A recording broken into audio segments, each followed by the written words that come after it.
Hi hello. ഇന്ന് അത്യാവശ്യം വെയിലൊക്കെ ഉള്ളൊരു ദിവസമായിരുന്നു. അപ്പോൾ അതുകൊണ്ട് തന്നെ നമ്മുടെ കൃഷിയിലോട്ടൊക്കെ ഒന്ന് നോക്കാമെന്ന് വിചാരിച്ചു.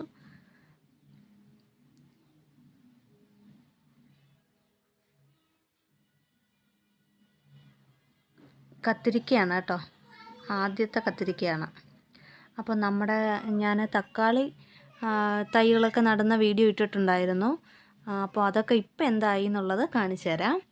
അപ്പോൾ മണ്ണിലൊക്കെ നന്നായിട്ട് പിടിച്ച് വളർന്നു വരുന്നുണ്ട്. അവിടെ നല്ല മഴയായിരുന്നു, അതുകൊണ്ട് മണ്ണൊക്കെ തന്നെ നന്നായിട്ട് ഉറച്ചിരിക്കുകയാണ് കേട്ടോ. അപ്പം ഞാനിന്ന് നമ്മുടെ തക്കാളി തൈകൾ നട്ടേക്കുന്ന മണ്ണൊക്കെ ഒന്ന് ഇളക്കി കൊടുക്കാമെന്ന് വിചാരിച്ചു. ഇങ്ങനെ നമുക്ക് എല്ലാ തൈകളും മണ്ണൊക്കെ ഒന്ന് ഇളക്കി റെഡിയാക്കി കൊടുക്കാം. വളമൊക്കെ നമുക്ക് ചേർക്കാറായിട്ടില്ല, കുറച്ചുകൂടെ കഴിയുമ്പം ചേർക്കണം.